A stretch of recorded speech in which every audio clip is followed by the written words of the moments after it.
İnsan hər gecə həyatından ayrılır və heç tanımadığı başqa bir reallığın içində gözlərini açır.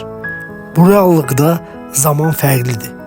Məkan, fizika, məntiq, hətta ölüm belə. Adını yuxu qoymuşuq. Amma əslində bu qədər sadə deyil. Yuxular nədir? Gördüyümüz bir təsadüfdürmü? Yoxsa içimizdəki şuurun başqa bir formada bizə etdiyi çağırış? Bəzən bir gün əvvəlki hadisələri təkrarlayır. Bəzən isə hələ baş verməmiş bir gələcəyin qapısını aralayır.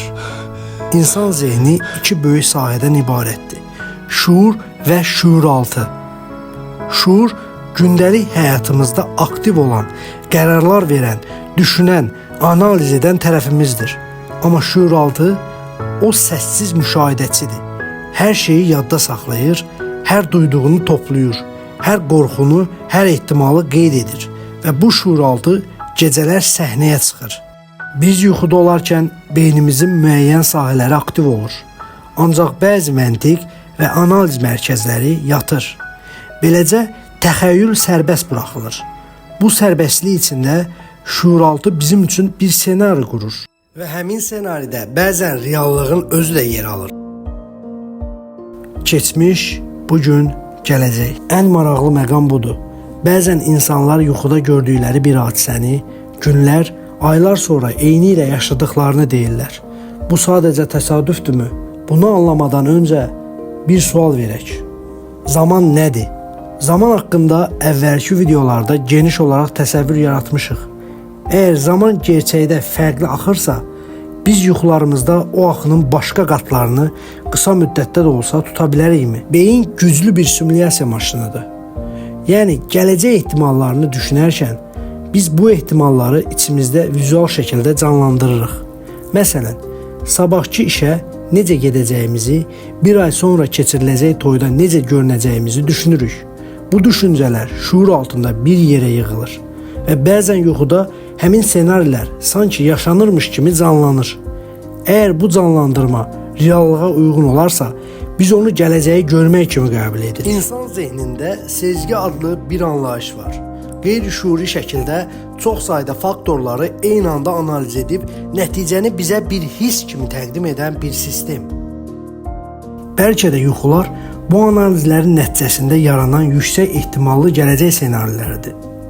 Yuxu anlayışı təkcə müasir elmin və psixologiyanın maraq dairəsi deyil. İnsanlıq tarixində minillərlə öncədən yuxular xüsusi anlam daşıyıb. Babillər, Misirlilər, Yunanlılar hər biri yuxunu bir mesaj kimi qəbul edirdi.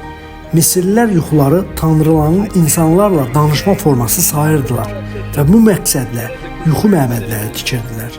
Orada insanlar yatıb tanrılardan gələn işarələri gözləyirdilər. Azərbaycanda daxil olmaqla Türk mədəniyyətində yuxu yazmaları nəsildən nəslə keçib. Xüsusilə dədə-babalarımız yuxuları boş bir görüntü kimi yox, gələcəkdən gələn bir siqnal, bir xəbərdarlıq və ya xəbər olaraq qəbul ediblər. Onların hazırladığı yuxu kitablarında simvollarla danışan bir dil var idi. Məsələn, su görmək həyatdakı təmizliyə, at görmək uğura, ilan isə gizli düşmənlərə işarə sayılırdı. Ən maraqlısı isə budur. Bəzən bu yozmalar heyrətləndirici şəkildə gerçəklə üst-üstə düşürdü. El arasında yuxuda gördüyünü heç kimə demə, yuxunu suya danış, gerçəkləşməsin kimi deyimlər boş yerə yaranmayıb.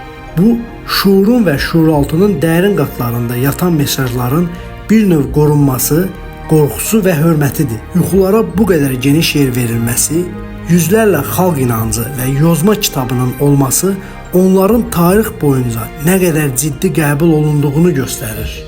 Və bu ənənələr sadəcə xurafat deyil. Onlar min illərin müşahidə və təcrübələrinin nəticəsidir. Beynin REM fazasında, yəni yuxunun ən aktiv mərhələsində bədən tamamilə iflic olur. Yəni hərəkət edə bilməzsən, amma beynin oyanmış haldadır.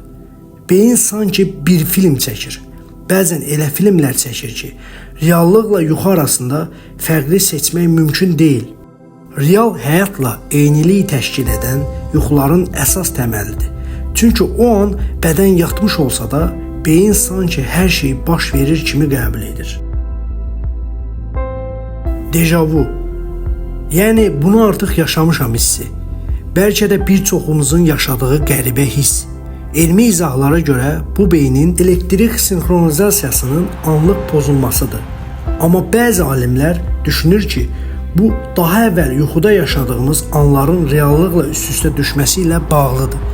Yəni bir hadisə baş verəndə beynimiz həmin məlumatı artıq yaddaşda tapır. Hardan? Yuxulardan. Bəzi nəzəriyyələrə görə kainatda paralel reallıqlar mövcuddur.